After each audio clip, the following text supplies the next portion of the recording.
চারিদিকে ঝুমঝুম বৃষ্টি পড়ছে। বারান্দায় বসে বৃষ্টি দেখতে দেখতে গল্প করছে দুই বোন। বড় বোনের নাম প্রিয়া আর ছোট বোনের নাম হলো রিয়া। এই রিয়া, তুই বৃষ্টির দিনের ছড়া জানিস? না দিদি, আমি তো জানি না। কি যে বলিস, এত বড় মেয়ে হয়ে এখনো বৃষ্টির ছড়া জানিস না? দিদি, তুমি বলে দাও না। তবে শোন, আই বৃষ্টি ঝেপে ধান দেব মেপে, লেবুর পাতায় গরম চা, চা বৃষ্টি চলে যা। এই যা, বৃষ্টি চলে গেল। আরেকটা শোনাও না দিদি। আরেকটা শুনবি?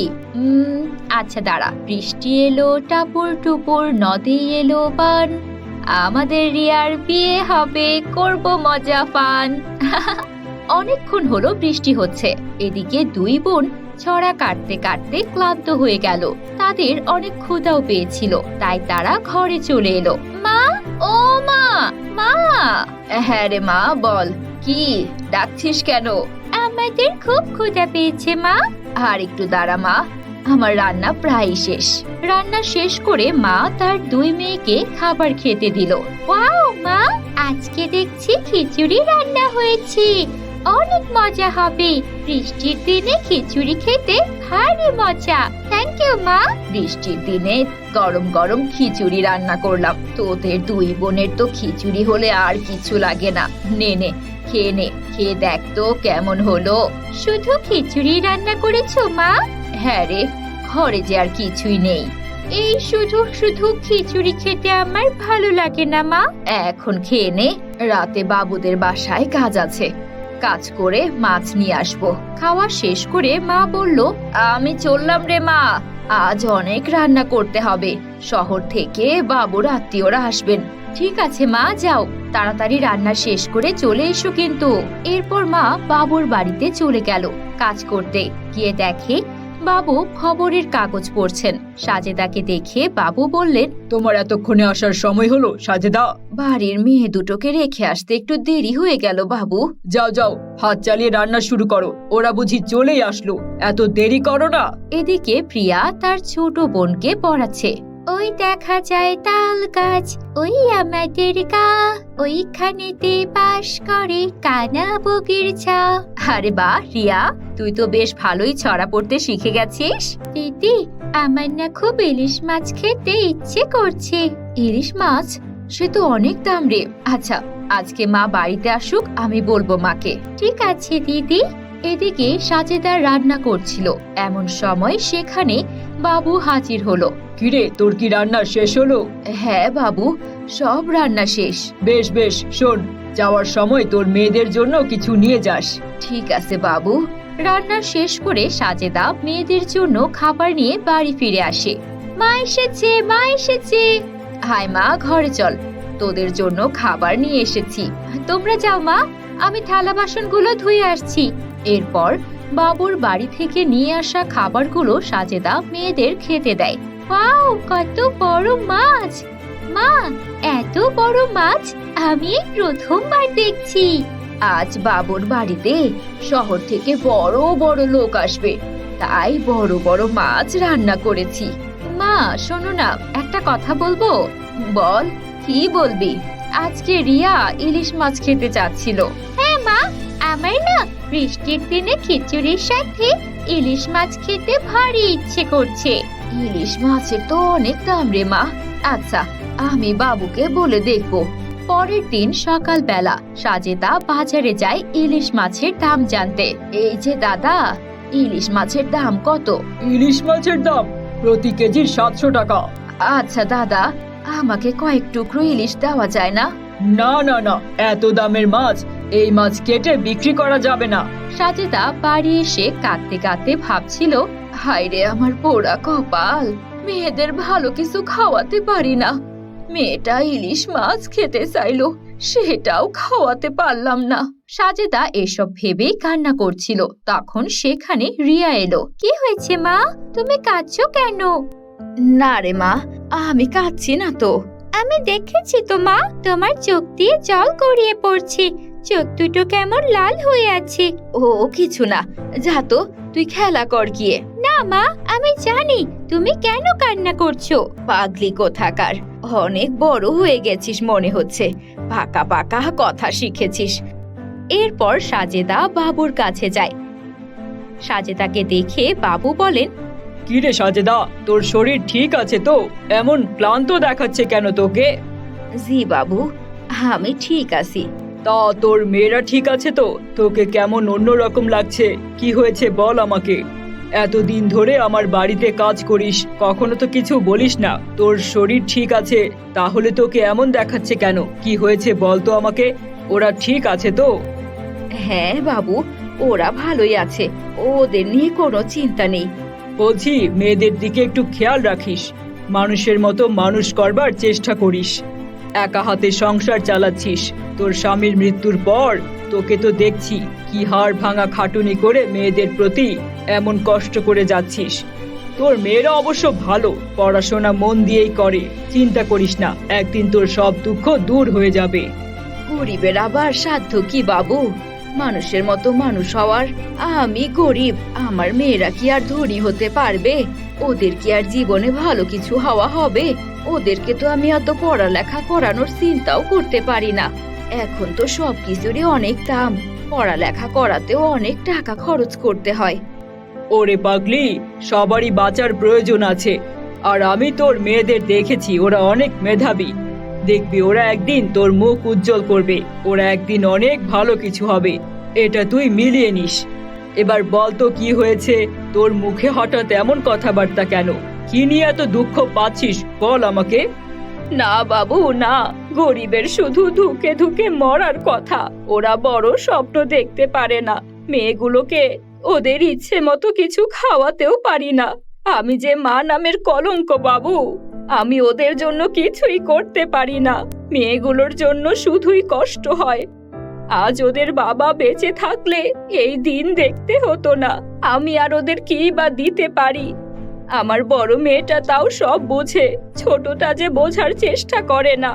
ওকে তো বোঝাতেও পারি না যে ওর মা কত গরিব।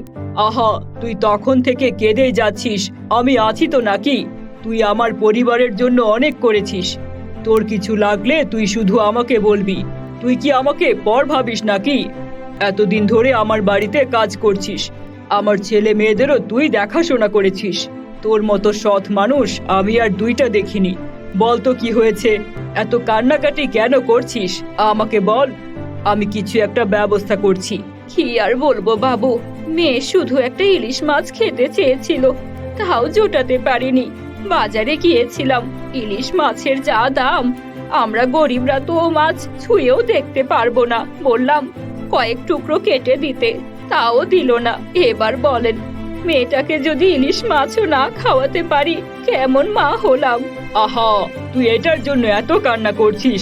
আমাকে একবার বললেই তো হতো। যা, তুই আগে তোর কাজ শেষ কর, তারপর আমি দেখছি। হঠাৎ সাজেদার শরীর খারাপ হয়ে যায়। বাবু সাজেদাকে বাড়ি পাঠিয়ে দেয়। কেন যে এই অসময়ে শরীর খারাপ হলো? এখন বাবুকে রান্না করে দেবে কে? মা, আমি যাচ্ছি, বাবুকে আমি রান্না করে দিয়ে আসবো। তুমি বিশ্রাম করো, আমি তো তোমার কাছ থেকে সব রান্না করা শিখেছি। তুমি একটু বিশ্রাম করো আজকে, আজকে আমি যাচ্ছি। না রে মা না, তোর যাওয়া লাগবো না। এমনিতেই তুই বাড়িতে থাইকা বাড়ির সব কাজ করস, তোর যাওয়ার দরকার নাই। আমার শরীরটাই এখন ভালো লাগতেছে, আমি যাইতে পারবো। না মা, এই শরীর নিয়ে তোমাকে আর রান্না করতে যেতে হবে না, আমি যাচ্ছি। হঠাৎ করে খুব বৃষ্টি শুরু হয়। ছাতা মাথায় বাবু তখন সাজেদার বাড়ি এসে ঘরের বাহির থেকে ডাকাডাকি শুরু করে দেয়। সাজেদা, ও সাজেদা, সাজেদা বাড়িতে আছো? আরে ও সাজেদা। এ কি বাবু, আপনি আমার বাড়িতে? আসুন আসুন, ঘরে আসুন। তুমি আজ দুদিন হলো রান্না করতে যাও না, তাই ভাবলাম দেখে আসি কি হলো। তোমার বাড়িতে তো এর আগে আসিনি, তবে ঠিকানাটা জানতাম, তাই খুঁজে খুঁজে তোমার বাড়িতে চলে এলাম। দেখি ভেতরে আসি। তখনই রিয়া দেখতে পায় বাবুর হাতে অনেক বড় একটা ইলিশ মাছ। এটা দেখে রিয়া অনেক খুশি হয় আর খুশিতে চিৎকার করে বলতে থাকে, মা দেখো দেখো, কত বড় ইলিশ মাছ! আমি তো এই মাছই খেতে চেয়েছিলাম। কত বড় ইলিশ মাছ! দিদি দেখ দেখ, কত বড় ইলিশ মাছ! কি মজা, এবার খিচুড়ির সাথে ইলিশ মাছ খাওয়া যাবে। আরে চুপ কর, মেয়েটাও একটুও বোঝে না, অবুঝ কোথাকার। তখন বাবু বলে, এই নাও সাজেদা, ইলিশ দুটো রাখো।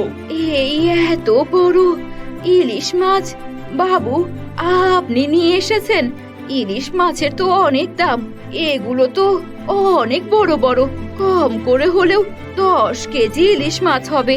বাবু, এই গরিবের ঘরে আপনি এত বড় বড় ইলিশ মাছ কেন আনতে গেলেন? আহা, তুমি বড্ড বেশি কথা বলো সাজেদা। নাও, এই মাছগুলো রাখো। তুমি কি বলেছিলে? তোমার মেয়েটা ইলিশ মাছ খেতে চেয়েছে, তাই তো নিয়ে এলাম। এবার এগুলো নিয়ে তোমার মেয়েকে নিয়ে রান্না করে খাবে, বুঝলে? তাহলে বাবু আপনিও বসেন, আমি আপনার জন্য ইলিশ মাছ ভেজে নিয়ে আসছি। আমি তো অসুস্থতার জন্য আপনার বাড়িতে যেতে পারিনি। আপনি বসেন, আমিও আপনার জন্য রান্না বান্না করি। আমার বড় মেয়েটা আপনার বাড়িতে যেতেই চাইছিল কাজ করার জন্য। আহা, তুমি 2টা দিন ছুটি নিয়েছো, তা নিয়ে আমি তোমাকে কিছু বলেছি? তুমি তো আর ইচ্ছা করে ছুটি নাওনি। আমার বাড়িতে রান্না করার ব্যবস্থা হয়েছে, এটা নিয়ে তোমাকে ভাবতে হবে না। তুমি শুধু এই বৃষ্টির দিনে তোমার মেয়েদেরকে নিয়ে একটু ভালো করে রান্না বান্না করে খাও। শরীরটা তো দুর্বল বানিয়ে ফেলেছো, এখন একটু রান্না বান্না করে সবল হও, তারপর না হয় কাজে এসো। আর এই যে, তোমরা ভালো করে পড়াশোনা করবে, আর তোমাদের কিছু খেতে ইচ্ছে করলে তোমার মাকে বলবে, আমি তোমাদের মায়ের কাছে পাঠিয়ে দেব। পড়াশোনা করে কিন্তু মানুষের মতো মানুষ হতে হবে। এই যে রিয়ামণি, বলো তো, মাছের রাজা কোন মাছ? ইলিশ মাছ আঙ্কেল, মাছের রাজা হলো ইলিশ মাছ। এই তো, ভেরি গুড। পড়াশোনায় আরো ভালো করতে হবে। এই বলে বাবু সেখান থেকে চলে যায়। তখনও ঝুম বৃষ্টি পড়ছিল। সাজেদা তার অসুস্থ শরীর নিয়ে উঠে বসলো। এখন তার শরীরে আর সেই অসুস্থতা নেই, কারণ তার চোখে মুখে খুশির ঝিলিক। তার মেয়েদের সে ইলিশ রান্না করে খাওয়াবে। সাজেদা লেগে পড়ে খিচুড়ি আর ইলিশ রান্না করতে। খিচুড়ি দিয়ে ইলিশ মাছ ভাজা তার মেয়েদের প্রিয় খাবার। এত বড় ইলিশ মাছ, খিচুড়ির সাথে এত বড় ইলিশ মাছ আমি আগে কখনো খাইনি মা, আমার যে খুব লোভ হচ্ছে। হ্যাঁ হ্যাঁ, গরম গরম খিচুড়ির সাথে ইলিশ ভাজা, তাড়াতাড়ি খেয়ে নে মা, ঠান্ডা হয়ে গেলে আর ভালো লাগবে না। তোদের ইচ্ছা পূরণ হয়ে গেল। তখনই প্রিয়া আসে আর এসে ওর মাকে বলে, মা আমরা গরম গরম খিচুড়ির সাথে ইলিশ মাছ ভাজা খাচ্ছি। আমাদের ইলিশ মাছের তো অনেক সুন্দর ঘ্রাণ বেরিয়েছে। পাশের বাড়িতে আমাদের একটা ঠাকুমা আছে না, ওই যে ওনার ছেলেমেয়েরা ওনাকে ফেলে শহরে চলে গেছে, উনিও তো ভালো মন্দ খায় না। একটা প্লেটে করে ইলিশ মাছ ভাজা আর খিচুড়ি নিয়ে ঠাকুমাকে দিয়ে আসি। হ্যাঁ রে মা, কেন দিয়ে আসবি না? অবশ্যই দিয়ে আসবি। আমাদের দিকে সৃষ্টিকর্তা মুখ তুলে তাকিয়েছেন, আর সেই আনন্দ আমরা একা ভোগ করব কেন? বাড়ির আশেপাশে সবাইকে নিয়েই খাবো। আজ যে আমাদের গরিবদের জন্য সুখের দিন। তারপর প্রিয়া প্লেটে করে অনেকগুলো মাছ ভাজা আর খিচুড়ি নিয়ে ওদের বাড়ির আশেপাশে যারা দরিদ্র ছিল তাদেরকেও ইলিশ মাছ ভাজা আর খিচুড়ি দিয়ে আসে। সবাই আনন্দ করে খিচুড়ির সাথে ইলিশ মাছ ভাজা খায়। ঠাকুমা মাছ ভাজা খেয়ে অনেক খুশি হয়। বেঁচে থাকো দিদি ভাই, তোমরা অনেক বড় হও। আমাদের জন্য ইলিশ মাছ ভাজা নিয়ে এসেছো। সেই কবে শেষবারের মতো ইলিশ মাছ ভাজা খেয়েছিলাম, সেটাও ভুলে গেছি। এই গরিবেরা এসব খাওয়ার কথা চিন্তাও করতে পারে না। মরার আগে ইচ্ছাটুকু ছিল একটা বেলা ইলিশ মাছ ভাজা খাওয়ার। এখন বোধ হয় শান্তিতে মরতে পারবো।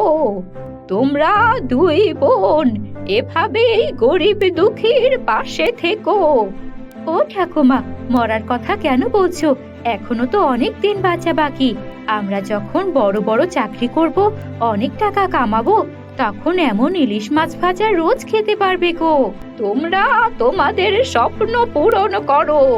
তোমাদের প্রতি অনেক অনেক আশীর্বাদ রইল। সৃষ্টিকর্তা যা করেন ভালোর জন্যই করেন, তাই দারিদ্রতা নিয়ে কখনো মন খারাপ করা একদমই উচিত নয়। বন্ধুরা, এমন সব মজার মজার গল্প দেখতে হলে আমাদের চকলেট টুনস বাংলা চ্যানেলটিকে সাবস্ক্রাইব করে বেল আইকন অন করে রাখো। ধন্যবাদ।